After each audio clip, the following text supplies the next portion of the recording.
আমন্ত্রণ দীপ্ত সংবাদে, সাথে আছি আমি তারান্নুম জুথি। শুরুতেই জানাবো সংবাদ শিরোনাম। ডাকসু নির্বাচনের প্রচার শুরু। ভোটের দিন 3 স্তরের নিরাপত্তা, স্ট্রাইকিং ফোর্স থাকছে সেনাবাহিনী। কর আহরণ কমায় রাজস্ব বাড়ানোর তাগিদ সিপিডি, নইলে বিদেশি ঋণ পরিশোধ হবে বড় চ্যালেঞ্জ। রোহিঙ্গা সংকট নিয়ে কক্সবাজারে আন্তর্জাতিক সংলাপ শেষ, অংশীজনদের শরণার্থী ক্যাম্প পরিদর্শন। 3 সপ্তাহের মধ্যে গাজা যুদ্ধ শেষ হবে আশা ট্রাম্পের, ইসরায়েলি সেনাদের দখল অভিযান অব্যাহত।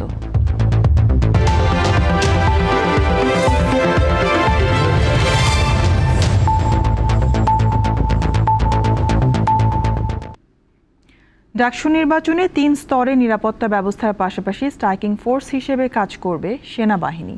মঙ্গলবার ডাকসু নির্বাচনের প্রচার শুরুর আগে প্রার্থীদের সাথে মতবিনিময়কালে রিটার্নিং কর্মকর্তা এসব কথা বলেন। এদিকে প্রচার শুরু হওয়ায় ভোটারদের দাঁড়ে দাঁড়ে গিয়ে নানা প্রতিশ্রুতি দিচ্ছেন প্রার্থীরা। ঢাকা বিশ্ববিদ্যালয় কেন্দ্রীয় ছাত্র সংসদ ডাকসুর প্রার্থীরা এভাবেই ভোটারদের মন জয় করার চেষ্টা করছেন। প্রচার শুরুর আগে মঙ্গলবার সকালে ডাকসু ও হল সংসদের ভিপি ও জিএস প্রার্থীদের সাথে মতবিনিময় করেন নির্বাচন কমিশনের সদস্যরা। এ সময় জানানো হয় নির্বাচন নির্বিঘ্ন করতে ভোটের দিনে থাকবে 3 স্তরের নিরাপত্তা ব্যবস্থা, পাশাপাশি স্ট্রাইকিং ফোর্স হিসেবে কাজ করবে সেনাবাহিনী। ভোটের রেজাল্ট সম্পন্ন হওয়া পর্যন্ত আর্মি কর্ডন করে রাখবে। আপনাদেরকে এই নিশ্চয়তা আমরা দিচ্ছি যে সারাদিন তারা স্ট্রাইকিং ফোর্স হিসাবে কাজ করবেন, প্রয়োজন অনুযায়ী আসবেন। মহান মুক্তিযুদ্ধের যে সকল শহীদ, যে সকল বীর মুক্তিযোদ্ধা, মুক্তিযুদ্ধের যে সমস্ত প্রতীক, তার কোনটির প্রতি কোন রকম অসম্মান প্রদর্শন করে কোন প্রচার কার্যক্রম চালানো যাবে না। এর পরপরই প্রচারণায় নামে প্রার্থীরা। প্রচারণাকে কেন্দ্র করে বিশ্ববিদ্যালয়ের এক হল থেকে অন্য হলে ছুটছেন তারা। ছাত্রদলের যিনি বলেছেন আবিদ সাহেব, তিনি নিজেও কিন্তু রিডিং রুমে তিনি চলে গিয়েছেন। কিন্তু যে ব্যক্তি নিজে আচরণবিধি লঙ্ঘন করতেছেন, বৃদ্ধাঙ্গুলি দেখাচ্ছেন, তিনি যদি এসে এসব অভিযোগ করেন, সেটা খুবই খেলো বিষয়, খুবই হাস্যকর বিষয় হয়। বর্তমান যে প্রেক্ষাপট, এই প্রেক্ষাপটে এই 8টি ভোট কেন্দ্রের মধ্য দিয়ে কোনোভাবে 40,000 স্টুডেন্টের ভোট কাস্টিং কোনোভাবেই সম্ভব নয়। তারা তাদের পলিটিক্যাল পার্টি অথবা উপর থেকে কোনো আরোপিত যে নির্দেশনা, সেই নির্দেশনা যদি এখানে ঢাকা বিশ্ববিদ্যালয় বাস্তবায়ন করতে চায়, তাহলে জুলাইয়ের যে আকাঙ্ক্ষা, সেই আকাঙ্ক্ষার বিরুদ্ধে তারা অবস্থান নেবে এবং এর মাধ্যমে শিক্ষার্থীদের বিরুদ্ধে তারা অবস্থান নেবে। যদি প্রশাসন পক্ষপাতিত্ব করে, তাহলে যেসব এখানে শিক্ষার্থীরা আছে, যেসব প্রার্থীরা আছে, তাদের মধ্যেও কিন্তু এক ধরনের একটা ইমব্যালেন্স তৈরি হবে। আমরা আশা করছি যদি এই ক্যাম্পাসে সুন্দর পরিবেশ 9 তারিখ পর্যন্ত থাকে, 9 তারিখের ভোট বিপ্লবে শিক্ষার্থীরা আমাদেরকে বিজয়ী করবে। নির্বাচনী আচরণবিধি লঙ্ঘন, পক্ষপাতিত্ব আর লেভেল প্লেইং ফিল্ডের অভিযোগের মধ্য দিয়ে আজ থেকে শুরু হয়েছে ঢাকা বিশ্ববিদ্যালয় কেন্দ্রীয় ছাত্র সংসদ ডাকসুর নির্বাচনী প্রচারণা। সকাল 10টা থেকে রাত 11টা পর্যন্ত প্রচারণা করতে পারবে সকল প্রার্থীরা। তবে সেক্ষেত্রে মানতে হবে নির্বাচন কমিশনের কিছু বিধিনিষেধ। সকল অভিযোগকে ছাপিয়ে এবারে ডাকসু নির্বাচন হবে উৎসব মুখর পরিবেশে, এমনটাই প্রত্যাশা প্রার্থী ও ভোটারদের। নূর আলম, দীপ্ত সংবাদ, ঢাকা। রাজশাহী বিশ্ববিদ্যালয় কেন্দ্রীয় ছাত্র সংসদ ডাকসু নির্বাচনে মনোনয়নপত্র বিতরণ সময় 5 দিন বাড়িয়ে 31 আগস্ট করা হয়েছে। আর জাহাঙ্গীরনগর বিশ্ববিদ্যালয় কেন্দ্রীয় ছাত্র সংসদ ডাকসু নির্বাচনের খসড়া প্রার্থী তালিকা থেকে বাদ পড়েছেন 20 জন। এদের মধ্যে 13 জন প্রার্থিতা ফিরে পেতে আপিল করেছেন। ঘোষিত তফসিল অনুযায়ী জাহাঙ্গীরনগর বিশ্ববিদ্যালয়ে কেন্দ্রীয় ছাত্র সংসদ ডাকসু নির্বাচন হবে আগামী 11 সেপ্টেম্বর। 29 আগস্ট প্রকাশ করা হবে নির্বাচনের চূড়ান্ত প্রার্থী তালিকা। এরই মধ্যে মনোনয়ন যাচাই বাছাই নিয়ে সরগরম পুরো ক্যাম্পাস। মনোনয়নপত্র জমা দেওয়ার শেষ দিন 21 আগস্ট পর্যন্ত ডাকসুর বিভিন্ন পদে 276টি মনোনয়নপত্র জমা দেন প্রার্থীরা। যাচাই বাছাই শেষে 20টি মনোনয়নপত্র অবৈধ ঘোষণা করে নির্বাচন কমিশন। প্রার্থিতা ফিরে পেতে আপিল করেছেন 13 জন প্রার্থী। আগামীকাল এসব আপিলের শুনানি ও রায় ঘোষণা করা হবে। এদিকে রাজশাহী বিশ্ববিদ্যালয় কেন্দ্রীয় ছাত্র সংসদ রাকসু নির্বাচনের মনোনয়নপত্র বিতরণের সময় 5 দিন বাড়িয়ে 31 আগস্ট করা হয়েছে। রাকসুর প্রধান নির্বাচন কমিশনার জানিয়েছেন, এখন পর্যন্ত রাকসুর জন্য 154টি মনোনয়নপত্র বিতরণ করা হয়েছে। যেভাবে চলছিল সেটা কোথায় কোথায় বাধাগ্রস্ত হয়েছে, যার জন্য আমরা এই তারিখটা পিছাতে বাধ্য হচ্ছি। সেটা হচ্ছে প্রধান নির্বাচন কমিশনারের পরিবর্তন। যে হলগুলোতে যে ভোট কেন্দ্র ছিল সেগুলো ছাত্রদের দাবির প্রেক্ষিতে আমরা একাডেমিক ভবনগুলোতে নিয়ে আসতেছি। এদিকে রাকসু নির্বাচনের ভোট 15 সেপ্টেম্বর করার দাবিতে বিক্ষোভ করেছেন সাধারণ শিক্ষার্থীরা। কামরুন নাহার, দীপ্ত, বার্তাকক্ষ। কর আহরণ কমায় রাজস্ব বাড়াতে না পারলে বিদেশি ঋণ পরিশোধ করা বিপজ্জনক হয়ে যাবে। মঙ্গলবার ঢাকায় সিপিডির সংলাপে এই কথা জানানো হয়। এ সময় এনবিআর চেয়ারম্যান বলেন, কর প্রশাসনে অটোমেশন চালু না হওয়া পর্যন্ত ভ্যাট নিরীক্ষা বন্ধ থাকবে। ব্যবসায়ীরা রাজি হলে ভ্যাট 15% থেকে কমিয়ে 1 অঙ্কে আনা যায় বলেও জানান তিনি। কর্মসংস্থান বাড়াতে দেশি বিদেশি কোম্পানিগুলোকে কর ছাড় দিয়ে বিনিয়োগের আহ্বান জানানো হয়। বাস্তবে 8 বছরের জন্য কর ছাড়ের কথা বলা হলেও 40 বছর পর্যন্ত সেই ছাড় চলতে থাকে। এর সাথে রয়েছে রাজস্ব ব্যবস্থাপনায় অদক্ষতা আর কর প্রশাসনে স্বয়ংক্রিয় পদ্ধতি বা অটোমেশনের ঘাটতি। মঙ্গলবার centre for policy dialogue CPD আয়োজিত কর ও ভ্যাট সংস্কার বিষয়ক সংলাপে এসব কথা জানানো হয়। এ সময় এনবিআর চেয়ারম্যান বলেন, কর আহরণ কমতে থাকায় রাজস্ব বাড়াতে না পারলে ঋণ পরিশোধ কঠিন হয়ে পড়বে। অনেক বেশি ঋণ হয়ে গেছে, এই ঋণের টাকা শোধ দেওয়া এবং এটা সুদ পরিশোধ করা দুটোই আমাদের জন্য বড় রকমের চ্যালেঞ্জিং হয়ে গেছে। তো এটার জন্য আমাদের ট্যাক্স জিডিপি রেশিও বাড়াতে হবে। বাংলাদেশ এবং নেপাল একই সময়ে এলডিসি গ্র্যাজুয়েশন হবে, তবে নেপালের কর আহরণ তুলনামূলক ভালো, তাই বাংলাদেশে রাজস্ব আদায় বাড়ানোর বিকল্প নেই বলে মনে করে সিপিডি। পরোক্ষ করের চাপ কমানো এবং শক্তিশালী প্রাতিষ্ঠানিক কাঠামো, এই 4টির মাধ্যমেই আমরা একটি দেশের জন্য কর ন্যায্যতা আমরা নিশ্চিত করতে পারি। সিপিডির সংলাপে কাস্টমসকে দুর্নীতির চারণভূমি বলে উল্লেখ করেন ব্যবসায়ীরা। কাস্টমস ট্যাক্সটা নিয়ে কোনো কথা বলার নাই, সবচেয়ে জটিলতা হলো ওইখানে, কারণ মানে দুর্নীতির এবং সমস্যার মূল প্রাণভোমরা কিন্তু কাস্টমসের ভিতরে। যদি স্বচ্ছতার মাধ্যমে কর মামলাগুলোর নিষ্পত্তি হতো, তাই আমার মনে হয় না বিদেশি সাহায্যের প্রয়োজন। সংলাপে জানানো হয়, চাকুরিজীবীরা কর দিলেও ব্যবসায়ীরা দিতে চায় না। ততদিন অডিট বন্ধ থাকবে, লাগলে কিয়ামত পর্যন্ত বন্ধ থাকবে। শাহরিয়ার ইমন, দীপ্ত সংবাদ, ঢাকা। রোহিঙ্গা সংকট নিয়ে কক্সবাজারে আয়োজিত 3 দিনের আন্তর্জাতিক সংলাপ শেষ হয়েছে। সংলাপের 3য় দিনে অংশীজনরা রোহিঙ্গা ক্যাম্প পরিদর্শন করেন।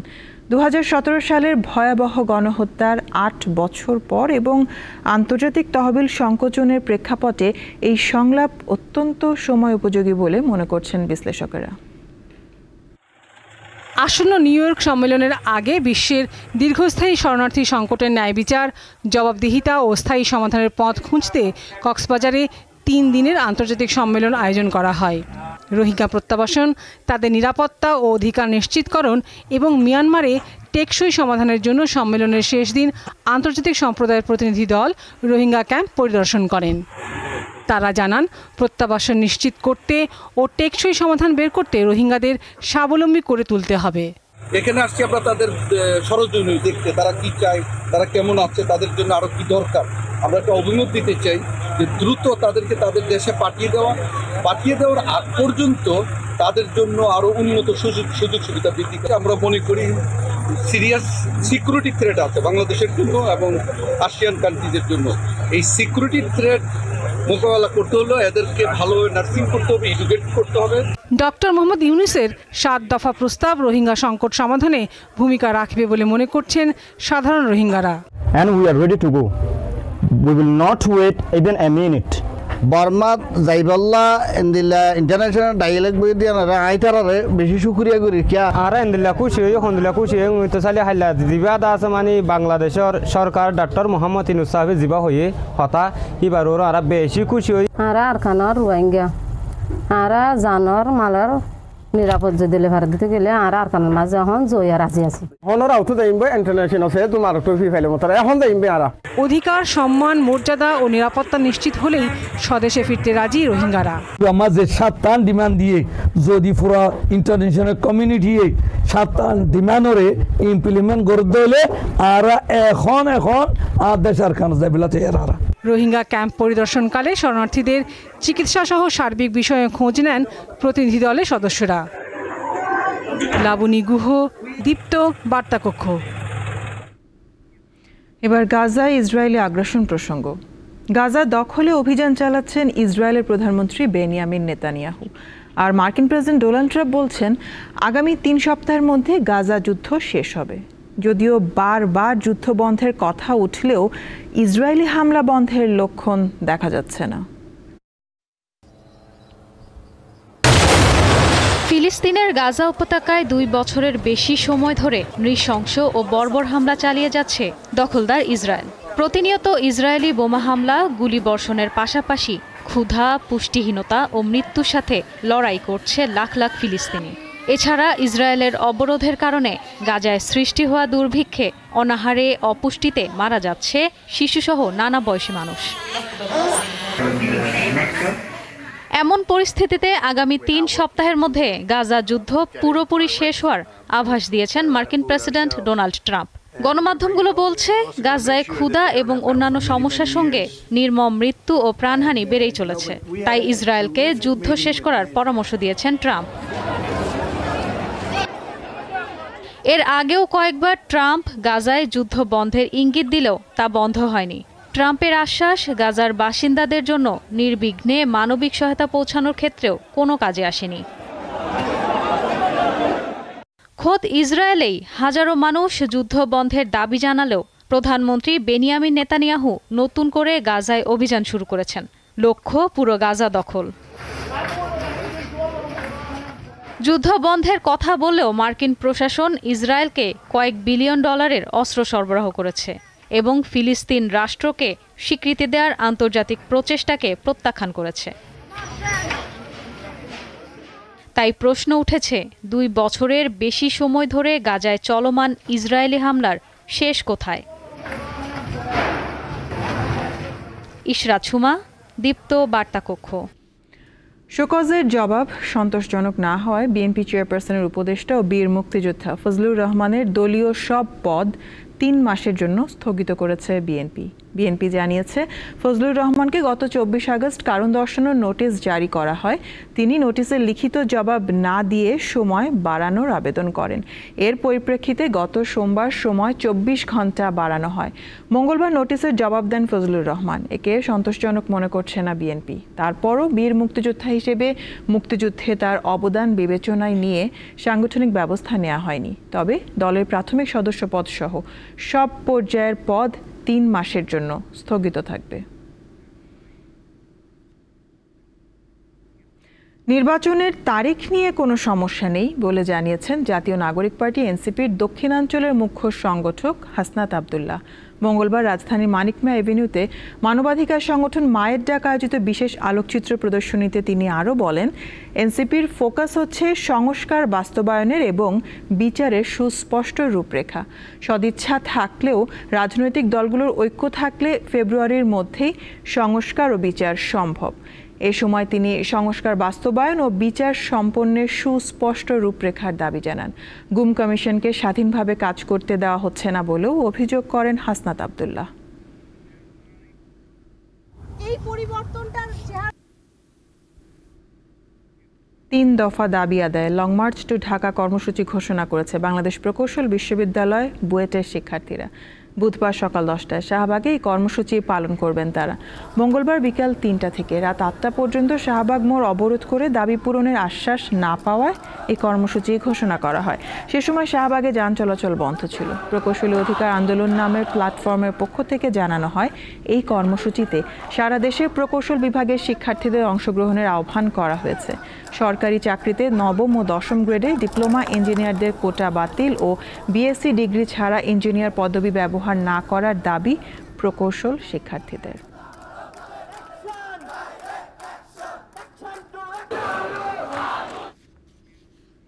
অত্যাবশ্যকীয় ওষুধের পর এবার রোগ নির্ণয়ের জন্য অত্যাবশ্যকীয় পরীক্ষা নিরীক্ষার ব্যবস্থা এবং তার মূল্য নির্ধারণ করছে সরকার। এজন্য বিশেষজ্ঞদের পরামর্শে একটি কমিটি গঠন করা হয়েছে।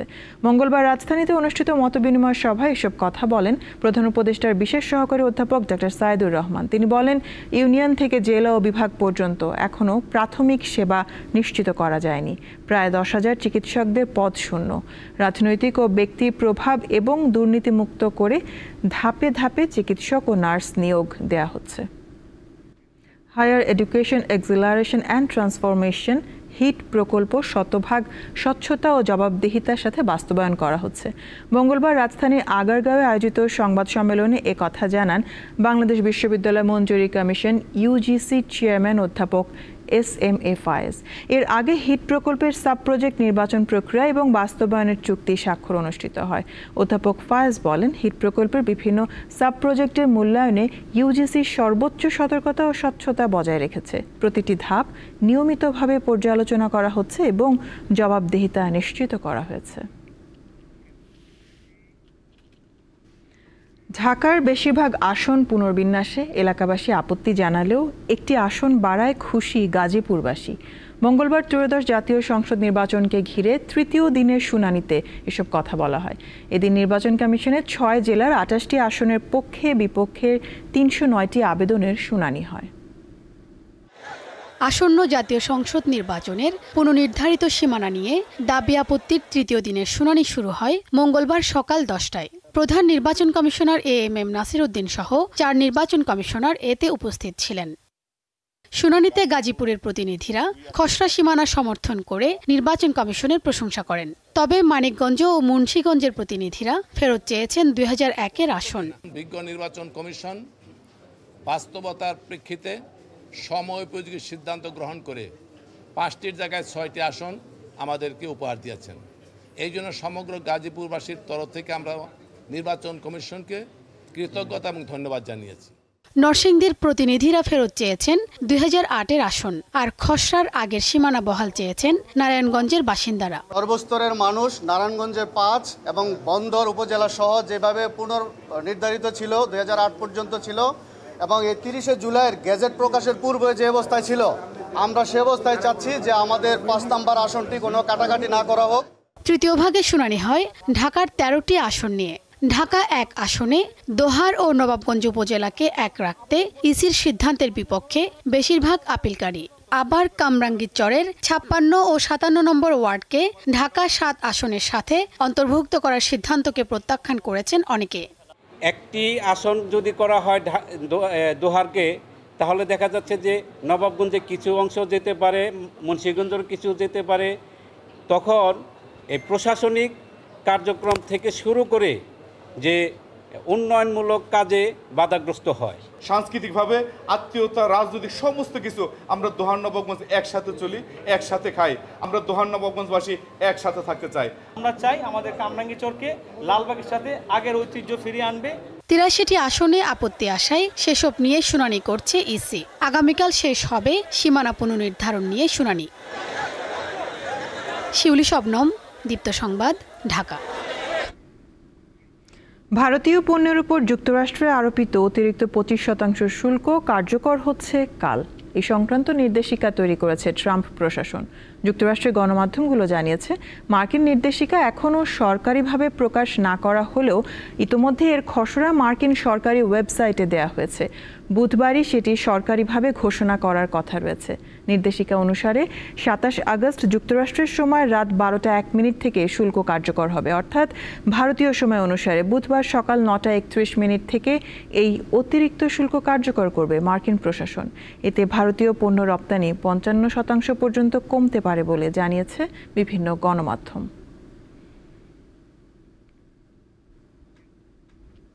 অনূর্ধ্ব 17 নারী সাফ চ্যাম্পিয়নশিপের দ্বিতীয় লেগে কাল নেপালের মুখোমুখি হবে বাংলাদেশ। ভুটানের চামলিংথন স্টেডিয়ামে ম্যাচ শুরু হবে বেলা 3টায়। ভুটানের বিপক্ষে জয় দিয়ে আসর শুরু করার পর ভারতের কাছে বিধ্বস্ত হয় বাঘিনীরা। এরপর নেপালের বিপক্ষে দুর্দান্ত জয় তুলে নিয়েছে তারা। এতে 4 দলের টুর্নামেন্টে 6 পয়েন্ট নিয়ে দ্বিতীয় স্থানে আছে লাল সবুজের কন্যারা, আর 3 ম্যাচ জয় নিয়ে টেবিলের শীর্ষে ভারত। ডাবল রাউন্ড রবিন ফরম্যাটে খেলা হওয়ায় প্রতিটি দল একে অপরের বিপক্ষে দুবার করে মুখোমুখি হবে। সর্বোচ্চ পয়েন্ট পাওয়া দলই হবে চ্যাম্পিয়ন। আগামী অক্টোবরে থাইল্যান্ডের বিপক্ষে তাদের মাঠে দুটি প্রস্তুতি ম্যাচ খেলবে বাংলাদেশ নারী ফুটবল দল। মঙ্গলবার এই তথ্য জানিয়েছে বাফুফের নারী উইংয়ের চেয়ারম্যান মাহফুজা আক্তার। 2026 সালের মার্চে অস্ট্রেলিয়া হবে এশিয়ান কাপ, যেখানে প্রথমবারের মতো অংশ নেবেন তহুরা খাতুন, ঋতুপর্ণা চাকমারা। সেই টুর্নামেন্টের প্রস্তুতি হিসেবে থাইল্যান্ডের বিপক্ষে 25 ও 28 অক্টোবর দুটি ম্যাচ খেলবে মেয়েরা। ম্যাচের আগে সেপ্টেম্বরের মাঝামাঝিতে ক্যাম্প শুরু করবে তারা। এশিয়ান কাপের জন্য জাতীয় অনূর্ধ্ব 20 দুই দলকেই জাপানে অনুশীলনের জন্য পাঠাতে চায় বাফুফে।